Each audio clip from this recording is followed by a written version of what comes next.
अम्मा, अरे मेरी बच्ची, अरे मैं सदके में वारी। लाओ लाओ जल्दी दो भाई। मेरी जान नजर ना लगे। माशाल्लाह माशाल्लाह, कोई मेरी भांजी को तो देखे, हवेली की मालिकन लग रही है।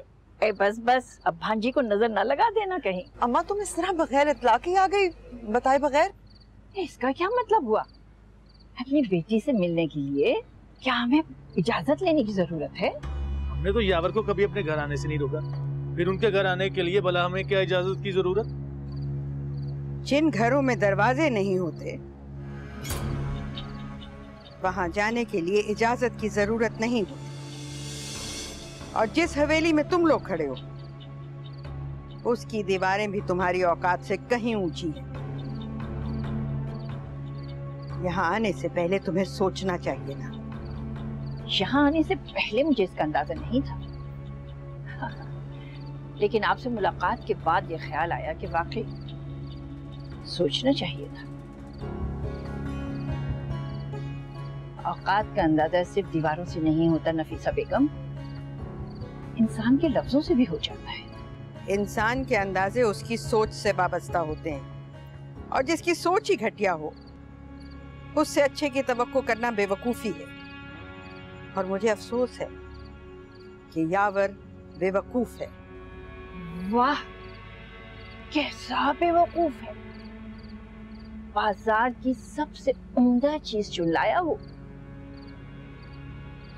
आप बेवकूफ की माँ होते हुए भी मुनाफे का अंदाजा नहीं लगा सकी, या फिर नाराजगी का ढोंग करके हमें और हमारी बेटी को हमेशा के लिए अपने सामने झुकाना चाहती हैं? ढोंग और ड्रामे तुम्हारे यहाँ बिकते हैं, हमारे यहाँ सिर्फ खैरात बढ़ती है। खुशकिस्मत हो तुम दोनों कि थोड़ी सी खैरात तुम्हारे हिस्से में भी आ गई। खुदा के लिए आप बहुत ज्यादती कर रही हैं, ये मेरी माँ है। जानती हूँ, खाली हाथ ससुराल में आने वाली औरतों के साथ उनके माँ बाप ही जहेज में आते हैं, लेकिन मैं इसकी हरगिज़ इजाजत नहीं दे सकती। नफीसा बेगम, हमने तो कभी अपनी बेटी मुफ्त किसी के घर नहीं भेजी। तुम्हें किस बात से लगा कि हम तुम्हारे यहाँ रहेंगे? लिहाजा इजाजत का तो सवाल ही पैदा नहीं होता। हाँ, और गुलनाज यहाँ पे कोई जबरदस्ती नहीं आई। आपके मोहतरम साहबजादे ने जूतियां घिसाई हैं हमारे दरवाजे पे। अगर हम चाहते ना तो उनको भी जलील और रुसवा करके अपने घर से निकाल सकते थे, मगर हमने ऐसा नहीं किया। हाँ, नहीं किया, क्योंकि हमें पता है आप शरीफजादों की शराफत बड़ी कमजोर होती है, जिस पर सारी जिंदगी तराते हैं, जरा सी चोट लगने पर टूट कर जमीन पर आ गई। और हमने तो अभी तक तुम्हारे घर के अंदर कदम भी नहीं रखा। यावर ने तो कई बार हमारे घर का नमक खाया है। इस हिसाब से भी उस खैरात का बड़ा हिस्सा तुम्हारी तरफ ही निकलता है, जो तुम अपनी जिंदगी में कभी नगीना बेगम को नहीं बांट सकती। बस, तमाशा बहुत अच्छा कर लिया तुमने।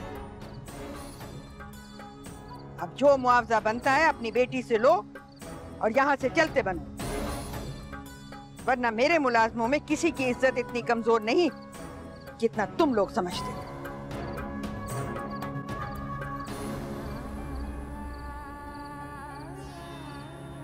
खुदा करे तुम अपने ससुराल में वैसे ही बस सको जैसा तुमने सोचा है।